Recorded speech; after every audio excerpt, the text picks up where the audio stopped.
ಮಹಿಳೆಯರಲ್ಲಿ ಈ ಥೈರಾಯ್ಡ್ ಅನ್ನೋದು ಏನಂತ ಕಂಡು ಬರ್ತಿದೆ? ಸಡನ್ನಾಗಿ ಏರ್ ಫಾಲ್ ಆಗೋದು, ವೆಯ್ಟ್ ಲಾಸ್ ಆಗೋದು, ವೆಯ್ಟ್ ಗೇನ್ ಆಗೋದು. ಸೊ ಇವೆಲ್ಲವೂ ಹಾರ್ಮೋನಲ್ ಇಂಬ್ಯಾಲೆನ್ಸಿಂದ ಹೆಣ್ಮಕ್ಳಲ್ಲಿ ಅತಿ ಹೆಚ್ಚಾಗಿ ಈ ಥೈರಾಯ್ಡ್ ಅನ್ನೋದು ಕಂಡು ಬರ್ತಿದೆ.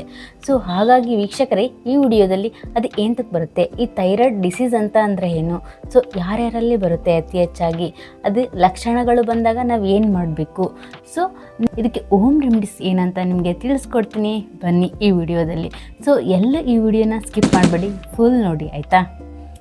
ನಮಸ್ತೆ ಎಲ್ರಿಗೂ, ನಾನು ನಿಮ್ಮ doctor Geeta, family physician. So welcome to our doctor Geeta Kannadathi YouTube channel. ಇನ್ನು ಯಾರು ನಮ್ಮ ಚಾನಲ್ಗೆ ಸಬ್ಸ್ಕ್ರೈಬ್ ಆಗಿಲ್ವೋ ಪಟ್ ಅಂತ ಸಬ್ಸ್ಕ್ರೈಬ್ ಆಗಿ, ಪಕ್ಕದಲ್ಲಿರೋ ಬೆಲ್ಲೈಕನ್ನ ಪ್ರೆಸ್ ಮಾಡೋದನ್ನು ಮಾತ್ರ ಮರೆಯೋಕೆ ಹೋಗ್ಬಿಡಿ. ಸೊ ಮುಂಬರುವ ವಿಡಿಯೋಸ್ ಅಪ್ಲೋಡ್ ಮಾಡಿದಾಗ ಎಲ್ಲ ನೋಟಿಫಿಕೇಷನ್ಸ್ ನಿಮಗೆ ಅಪ್ಡೇಟ್ ಆಗ್ತಾ ಇರುತ್ತೆ. ಎಲ್ರಿಗೂ ಶೇರ್ ಮಾಡಿ ಆ್ಯಂಡ್ ಲೈಕ್ ಮಾಡಿ. ಸೊ ಈ ಥೈರಾಯ್ಡ್ ಅನ್ನೋದು ಭಯ ಬಿಟ್ಬಿಡಿ. ಹಾಗಿದ್ರೆ ಈ ಥೈರಾಯ್ಡ್ ಅಂದರೆ ಏನು? ನಿಮ್ಮ ಕಂಠದ ಕೆಳಭಾಗದಲ್ಲಿರುವ ಸಣ್ಣ ಗ್ರಂಥಿಗಳು, ಸೊ ಇದು ಇದೆ ಅಲ್ವಾ, ಈ T3 ಮತ್ತು T4 ಹಾರ್ಮೋನ್ಸ್ನ ಉತ್ಪಾದಿಸುತ್ತದೆ. ಈ ಹಾರ್ಮೋನ್ಸ್ಗಳು ನಮ್ಮ ದೇಹದ ತೂಕ, ಬ್ರೈನ್ ಫಂಕ್ಷನ್ಸ್ ಮತ್ತು ಈ ಹೃದಯದ ಬಡಿತ ಆಗಿರ್ಬೋದು, ಶಕ್ತಿಮಟ್ಟ ಮತ್ತು ಗರ್ಭಧಾರಣೆ ಮತ್ತು ಮಕ್ಕಳ ಬೆಳವಣಿಗೆ, ಸೊ ಇವೆಲ್ಲವನ್ನು ನಿಯಂತ್ರಣ ಮಾಡುತ್ತೆ ಈ ಹಾರ್ಮೋನ್ಸ್ಗಳು. ಇಷ್ಟೊತ್ತು ಈ ಥೈರಾಯ್ಡ್ ಅಂತ ಅಂದರೆ ಗೊತ್ತಾಯಿತು, ಆದರೆ ಈ ಥೈರಾಯ್ಡ್ ಡಿಸೀಸ್ ಅಂದರೆ ಏನು ತಿಳ್ಕೊಳ್ಳೋಣ ಬನ್ನಿ. ಈ ಥೈರಾಯ್ಡ್ ಡಿಸೀಸ್ ಅಂದರೆ ಈ ಥೈರಾಯ್ಡ್ ಗ್ರಂಥಿ ಇದೆಯಲ್ಲ, ಸರಿಯಾದ ಪ್ರಮಾಣದಲ್ಲಿ ಹಾರ್ಮೋನ್ಸ್ ಉತ್ಪಾದಿಸುವಾಗ ಉಂಟಾಗುವ ಈ ಸಮಸ್ಯೆಯೇ ಈ ಥೈರಾಯ್ಡ್ ರೋಗ ಅಂತ ಕರಿತೀವಿ. ಮುಖ್ಯವಾಗಿ ಈ ಥೈರಾಯ್ಡ್ ಡಿಸೀಸಲ್ಲಿ 2 ಟೈಪ್ಸ್ ಇದ್ದಾವೆ, ಒಂದು ಹೈಪೋಥೈರಾಯ್ಡಿಸಮ್, ಇನ್ನೊಂದು ಹೈಪರ್ ಥೈರಾಯ್ಡಿಸಮ್. ಹಾಗಿದ್ರೆ ಈ ಹೈಪೋಥೈರಾಯ್ಡಿಸಮ್ ಅಂದರೆ ಈ ಥೈರಾಯ್ಡ್ ಹಾರ್ಮೋನು ಸ್ವಲ್ಪ ಪ್ರಮಾಣದಲ್ಲಿ ಇರೋದನ್ನ ನಾವು ಹೈಪೋಥೈರಾಯ್ಡಿಸಮ್ ಅಂತೀವಿ. ಈ ಹೈಪೋಥೈರಾಯ್ಡಿಸಮಲ್ಲಿ ಯಾವ್ಯಾವ ಲಕ್ಷಣಗಳು ಇರುತ್ತೆ ಅಂತಂದರೆ, ಈ ದೇಹದ ತೂಕ ಜಾಸ್ತಿ ಆಗುತ್ತೆ, ಅಂದರೆ ವೆಯ್ಟ್ ಗೇನ್ ಆಗುತ್ತೆ, ಈ ಡ್ರೈ ಸ್ಕಿನ್ ಆಗೋದು ಅಥವಾ ಈ ಏರ್ ಫಾಲ್ಸ್ ಸಡನ್ನಾಗಿ ಆಗೋದು. ನೆಕ್ಸ್ಟು ಈ ಹೆಣ್ಮಕ್ಳಲ್ಲಿ ಪೀರಿಯಡ್ ಅನ್ನೋದು ಇಂಬ್ಯಾಲೆನ್ಸ್ ಆಗ್ತಿರುತ್ತೆ. ಸೊ ಗರ್ಭಧಾರಣೆ ನಿಲ್ಲೋಕ್ಕೆ ಈ ಹಾರ್ಮೋನ್ಸು ಹೆಲ್ಪ್ ಮಾಡ್ತಾ ಇರಲ್ಲ. ಅವಾಗವಾಗ ತುಂಬ ಮರುವಿನ ಕಾಯಿಲೆನೂ ಜಾಸ್ತಿ ಆಗ್ಬೋದು, ಈ ಮಾನಸಿಕ ಒತ್ತಡ ಆಗಿರ್ಬೋದು, ಅಥವಾ ನಿಮಗೆ ಈ ಕಾನ್ಸ್ಟಿಪೇಷನ್ ಅಂತಾರಲ್ವ, ಈ ಮಲಬದ್ಧತೆ ಅನ್ನೋದು ಇದರಲ್ಲಿ ಒಂದು ಲಕ್ಷಣ ಆಗಿದೆ.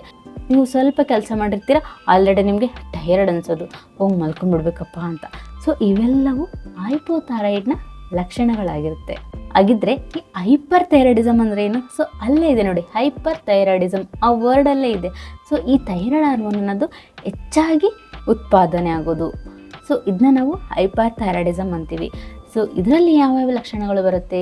ಅಲ್ಲಿ ನೀವು ವೆಯ್ಟ್ ಗೇನ್ ಓದಿದ್ರಿ, ಬಟ್ ಇದರಲ್ಲಿ ಏನಾಗುತ್ತೆ, ಹೈಪರ್ ಜಾಸ್ತಿ ಆದಾಗ ಇಲ್ಲಿ ಏನಾಗುತ್ತೆ, ವೆಯ್ಟ್ ಲಾಸ್ ಆಗುತ್ತೆ. ಮತ್ತು ಹಾರ್ಟ್ ಬೀಟ್ ಸಡನ್ನಾಗಿ ಜೋರಾಗೋದು, ಈ ಕೈ ಶೇಕ್ ಆಗ್ಬೋದು, ಅಥವಾ ಹೆಚ್ಚು ಬೆವರ್ತಾ ಇರ್ತೀರ ನೀವು, ಕೋಪ ಜಾಸ್ತಿ ಇರುತ್ತೆ ನಿಮಗೆ, ಅಂದರೆ ಅಲ್ಲಿ ಕಾನ್ಸ್ಟಿಪೇಷನ್ ಅಂತ ಓದಿದ್ರೆ ಮಲಬದ್ಧತೆ ಆಗ್ತಿರುತ್ತೆ, ಬಟ್ ಇಲ್ಲಿ ಅತಿಸಾರ ಅಂದರೆ ಈ ಬೇದಿ ಆಗೋದು ಅನ್ನೋದು ಜಾಸ್ತಿ ಆಗಿರುತ್ತೆ. ಈ ಕಣ್ಣು ಗುಡ್ಡಗಳಿರುತ್ತಲ್ಲ, ಕೆಲವೊಮ್ಮೆ ಹೊರಗಡೆ ಬಂದಂಗೆ ಫೀಲ್ ಆಗ್ತಿರುತ್ತೆ. ಸೊ ಇವೆಲ್ಲವೂ ಹೈಪರ್ ಥೈರಾಯ್ಡಿಸಮ್ನ ಲಕ್ಷಣಗಳಾಗಿರ್ತವೆ. ಹಾಗಿದ್ರೆ ಈ ಥೈರಾಯ್ಡ್ ಡಿಸೀಸ್ ಬರಲಿಕ್ಕೆ ಕಾರಣಗಳು ಯಾವ್ಯಾವು? ಸೊ ಈ ನಿಮ್ಮಲ್ಲಿ ಅಯೋಡಿನ್ ಕೊರತೆ ಇದ್ದರೆ ಆಫ್ಟರ್ ಪ್ರೆಗ್ನೆನ್ಸಿನೂ ಬರ್ಬೋದು, ಮತ್ತು ಇದು ಆಟೋ ಇಮ್ಯೂನ್ ಡಿಸೀಸ್ ಇದ್ರೂ ಬರ್ಬೋದು, ಫ್ಯಾಮಿಲಿ ಹಿಸ್ಟ್ರಿ ಇದ್ರೂ ಬರುತ್ತೆ. ಅತಿಯಾದ ಸ್ಟ್ರೆಸ್ ತೊಗೊಳೋದು, ಚಿಕ್ಕ ಚಿಕ್ಕ ಮ್ಯಾಟ್ರಿಗೆ ಹಿಂಗಾಯ್ತಲ್ಲ ಹಂಗಾಯ್ತಲ್ಲ ಅಂತಂದ್ರೆ, ಸೊ ಟೆನ್ಷನ್ ಇದೆಯಲ್ಲ ಅದು ತುಂಬ ಡೇಂಜರಸ್ಸು. ಹಲವಾರು ಡಿಸೀಸ್ಗಳಿಗೆ ಇದು ಕಾರಣವೂ ಆಗ್ಬೋದು. ಸೊ ಅತಿಯಾದ ಸ್ಟ್ರೆಸ್ಸಿಂದನೂ ಈ ಥರ ಆಗುತ್ತೆ. ಮತ್ತು ನಿಮ್ಮ ಕಂಠಕ್ಕೆ ಏನಾದರೂ ರೇಡಿಯೇಷನ್ ಥೆರಪಿ ತೊಗೊತಾ ಇದ್ದರೆ ಆ ಟ್ರೀಟ್ಮೆಂಟಿಂದನೂ ನಿಮಗೆ ಈ ಥೈರಾಯ್ಡ್ ಬರಲಿಕ್ಕೆ ಕಾಮನ್ ಆಗುತ್ತೆ. ಈ ಸಮ್ ಮೆಡಿಕೇಷನ್ಸ್ ತೊಗೊತಿರ್ತೀರಪ್ಪ, ಸೊ ಅದರಿಂದನೂ ಈ ಥೈರಾಯ್ಡ್ ಬರಲಿಕ್ಕೆ ಕಾರಣ ಆಗುತ್ತೆ. ಇವೆಲ್ಲವೂ ಕಾಮನ್ ರೀಸನ್ಸ್ ಆಗಿರ್ತವೆ ಥೈರಾಯ್ಡ್ ರೋಗಕ್ಕೆ. ಅದೇ ಯಾಕೆ ಈ ಹೆಣ್ಮಕ್ಳಲ್ಲಿ ಹೆಚ್ಚಾಗುತ್ತೆ, ಯಾವ ಕಾರಣಕ್ಕಾಗಿ ಹೆಚ್ಚಾಗುತ್ತೆ? ಸೊ ಅವರಲ್ಲಿ ಮೇನ್ ಈ ಹಾರ್ಮೋನಲ್ ಚೇಂಜಸ್ಸಿಂದ, ಅಥವಾ ಈ ಗರ್ಭಾವಸ್ಥೆಯಿಂದ, ಮತ್ತು ಈ ಹೆಣ್ಮಕ್ಳು ಪೀರಿಯಡ್ ಮಂತ್ಲಿ ಪೀರಿಯಡ್ ಆಗ್ತಾರಲ್ಲ, ಸೊ ಅದರಲ್ಲೂ ಈ ವೇರಿಯೇಷನ್ಸ್ ಆಗ್ತಾ ಇರುತ್ತೆ. ಈ ಮೆನುಪಾಸ್ ಟೈಮಲ್ಲಿ ಅಂದರೆ ಈ ಮಕ್ಕಳಲ್ಲಿ ಯಾಕೆ ಥೈರಾಯ್ಡ್ ಡಿಸೀಸ್ ಬರುತ್ತೆ? ಸೊ ಅವರಲ್ಲಿ ಏನಾದರೂ ತೂಕ ಬೆಳವಣಿಗೆ ಆಗೋದಿಲ್ಲ, ಅಥವಾ ತೂಕದ ಸಮಸ್ಯೆ ಇರ್ಬೋದು, ಕಲಿಕೆ ಸಮಸ್ಯೆ ಇರ್ಬೋದು. ಹಾಗಾಗಿ ಈ ಜನನ ಸಮಯದಲ್ಲಿ ಪರೀಕ್ಷೆಗಳು, ರಕ್ತ ಪರೀಕ್ಷೆಗಳಿದಾವಲ್ಲ ಅತಿ ಮುಖ್ಯವಾಗುತ್ತೆ. ಯಾವ್ಯಾವ ಅಂತ ತಿಳ್ಕೊಳ್ಳೋಣ ಬನ್ನಿ. ಫಸ್ಟ್ ಮೇನ್ ಬಂದುಬಿಟ್ಟು ಈ TSH ಪ್ರೊಫೈಲ್ ಅಂತ, ನೆಕ್ಸ್ಟ್ ಈ T3 ಮತ್ತು ಈ T4 ಟೆಸ್ಟ್ಗಳು, ಮತ್ತು ಈ ಥೈರಾಯ್ಡ್ ಆ್ಯಂಟಿಬಾಡಿ ಟೆಸ್ಟ್ ಅಂತ. ನೆಕ್ಸ್ಟು ಕೆಲವೊಮ್ಮೆ ಅಲ್ಟ್ರಾಸೌಂಡ್ ಆದ್ರೂ ಮಾಡಿಸ್ಬೋದು ವೀಕ್ಷಕರೇ. ಗೊತ್ತಾಯ್ತಲ್ವ ನಿಮಗೆ ಇಷ್ಟೊತ್ತು ಥೈರಾಯ್ಡ್ ಡಿಸೀಸ್ ಅಂತ ಅಂದರೆ ಏನಂತ ತಿಳ್ಕೊಂಡ್ರಿ, ಈ ಕಾಮನ್ ಪ್ರಾಬ್ಲಮ್ಸ್ ಗೊತ್ತಾಯಿತು, ಅದರಲ್ಲಿ ಯಾವ್ಯಾವ ಲಕ್ಷಣಗಳು ಇದ್ದಾವೆ ಅಂತ ಗೊತ್ತಾಯಿತು, ಅದರಲ್ಲಿ ಟೈಪ್ಸ್ ಅಂತ ಗೊತ್ತಾಯಿತು. ಹಾಗಿದ್ರೆ ಈ ಥೈರಾಯ್ಡ್ ಡಿಸೀಸ್ ಬಂತಪ್ಪ, ಇಷ್ಟೆಲ್ಲ ಬಂತು, ನಾವು ಏನು ಮಾಡಬೇಕು ಅಂತ ನೀವು ಗಾಬರಿ ಆಗ್ತೀರಾ. ಏನು ಟೆನ್ಷನ್ ತೊಗೊಳಕ್ಕೆ ಹೋಗ್ಬಿಡಿ. ಇದಕ್ಕೆ ಓಮ್ ರೆಮಿಡೀಸ್ ಇರ್ತವೆ, ಅದನ್ನ ನೀವು ಫಾಲೋ ಮಾಡ್ಕೊತ ಹೋದರೆ ಸಾಕು. ಮನೆ ಮದ್ದುಗಳು ಯಾವ್ಯಾವು ಈ ಥೈರಾಯ್ಡ್ ಡಿಸೀಸ್ಗೆ ಅಂದರೆ, ಅಲ್ಲಿ ಅಯೋಡಿನ್ ಕೊರತೆ ಇದ್ದರೆ ಈ ಥೈರಾಯ್ಡ್ ಡಿಸೀಸ್ ಬರಲಿಕ್ಕೆ ಕಾರಣ ಆಗುತ್ತೆ ಅಂತ ಹೇಳಿದ್ದಲ್ವಾ. ಸೊ ಹಾಗಾಗಿ ನೀವು ಅಲ್ಪ ಪ್ರಮಾಣದಲ್ಲಿ ಈ ಅಯೋಡೈಸ್ಡ್ ಸಾಲ್ಟ್ನ ಬಳಸಬೇಕಾಗುತ್ತೆ. ನೆಕ್ಸ್ಟ್ ಬಂದುಬಿಟ್ಟು ಈ ಅಶ್ವಗಂಧ ಪುಡಿ ಇರುತ್ತಲ್ವ, ಸೊ ರಾತ್ರಿ ಹಾಲಲ್ಲಿ 1/2 ಟೀ ಸ್ಪೂನ್ ಹಾಕ್ಕೊಂಡು ಕುಡಿದು ಮಲ್ಕೊಳ್ಳಿ. ಸೊ ಪ್ರೆಗ್ನೆನ್ಸಿ ಇರೋರು ನಿಮ್ಮ ಡಾಕ್ಟರ್ನ ಕನ್ಸಲ್ಟ್ ಮಾಡಿ ತೊಗೊಳೋದು ಅತ್ಯಗತ್ಯ ಆಗುತ್ತೆ. ಓಕೆನಾ.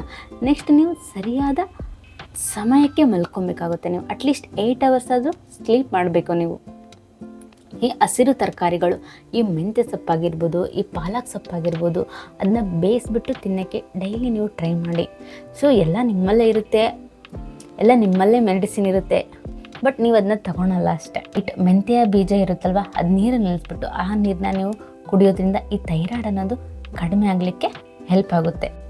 ಈ ಥೈರಾಯ್ಡ್ ಡಿಸೀಸ್ ಕಂಟ್ರೋಲ್ ಮಾಡೋಕ್ಕೆ ಬೆಸ್ಟ್ ಫುಡ್ಸ್ ಯಾವ್ಯಾವು? ಈ ಹಸಿರು ತರಕಾರಿಗಳಾಗಿರ್ಬೋದು, ಅಥವಾ ಈ ಹಣ್ಣುಗಳು, ಸಾಕಷ್ಟು ನೀರನ್ನು ಕುಡಿಬೇಕು ನೀವು.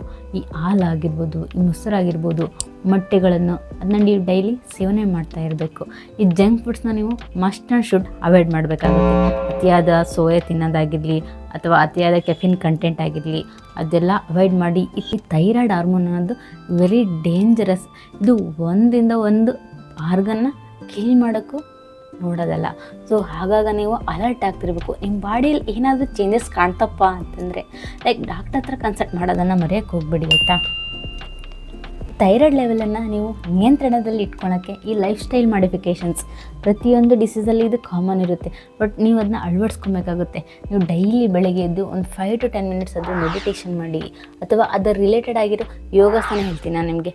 ಆ ಯೋಗಾಸನ ಮಾಡ್ತಾ ಬನ್ನಿ ಡೈಲಿ. ನೀವು ಅಟ್ಲೀಸ್ಟ್ 8 ಅವರ್ಸ್ ಆದರೂ ಸರಿಯಾಗಿ ನಿದ್ದೆ ಮಾಡಿ. ಟೆನ್ಷನ್ ಬಿಟ್ಟು ನೀವು ನಿದ್ದೆ ಮಾಡೋದನ್ನು ಕಲಿಬೇಕು. ಈ ಟೆನ್ಷನ್ ಆದಾಗ ಏನು ಮಾಡಬೇಕು ಏನಿಲ್ಲ, ಅದಕ್ಕೆ ಹೋಮ್ ರೆಮಿಡೀಸ್ ಎಲ್ಲ ಆಲ್ರೆಡಿ ನಾನು ವೀಡಿಯೋಸಲ್ಲಿ ಹೇಳಿದ್ದನ್ನ ನೀವು ಫಾಲೋ ಮಾಡ್ಕೊತ ಹೋಗಿ ಆಯಿತಾ.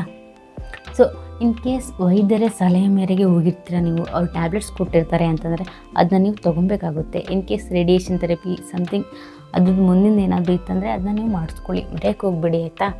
ನೀವಾಗೆ ನೀವು ಆ ಮಾತನ್ನು ಸ್ಟಾಪ್ ಮಾಡೋಕ್ಕೆ ಹೋಗ್ಬಿಡಿ. ನಿಮ್ಮ ವೈದ್ಯರ ಸಲಹೆ ಮೇರೆಗೆ ನೀವು ಆ ಮಾತನ್ನು ಅವ್ರು ಸ್ಟಾಪ್ ಮಾಡಿ ಅಂದಾಗ ಮಾತ್ರ ಸ್ಟಾಪ್ ಮಾಡಿ. ಸೊ ನೀವಾಗಿ ನೀವು ಮಾಡೋಕ್ಕೆ ಹೋಗ್ಬಿಡಿ ಸ್ಟಾಪ್. ಓಕೆನಾ. ಥೈರಾಯ್ಡ್ ರೋಗ ಇದೆಯಲ್ಲ, ಜೀವನ ಪೂರ್ತಿ ನಿಯಂತ್ರಿಸಬಹುದಾದ ಕಾಯಿಲೆ ಅಂತಲೇ ಹೇಳ್ಬೋದು. ಅದಕ್ಕೆ ಹೆಂಗೆ?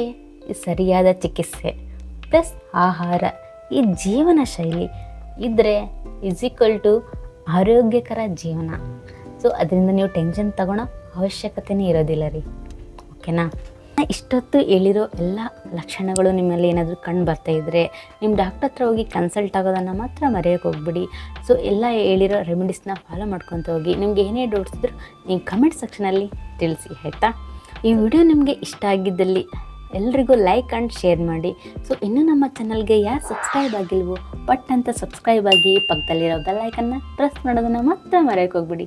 ಸೊ ಮುಂಬರುವ ವೀಡಿಯೋಸ್ ನಾವು ಅಪ್ಲೋಡ್ ಮಾಡಿದಾಗ ಎಲ್ಲ ನೋಟಿಫಿಕೇಷನ್ಸ್ ನಿಮಗೆ ಅಪ್ಡೇಟ್ ಆಗ್ತಾ ಇರುತ್ತೆ. ಎಲ್ರಿಗೂ ಶೇರ್ ಮಾಡಿ ಆ್ಯಂಡ್ ಲೈಕ್ ಮಾಡಿ. ಸೊ ನಿಮ್ಮ ಆರೋಗ್ಯದ ಬಗ್ಗೆ ಕಾಳಜಿ ಇರಲಿ. ಧನ್ಯವಾದಗಳು ವೀಕ್ಷಕರೇ.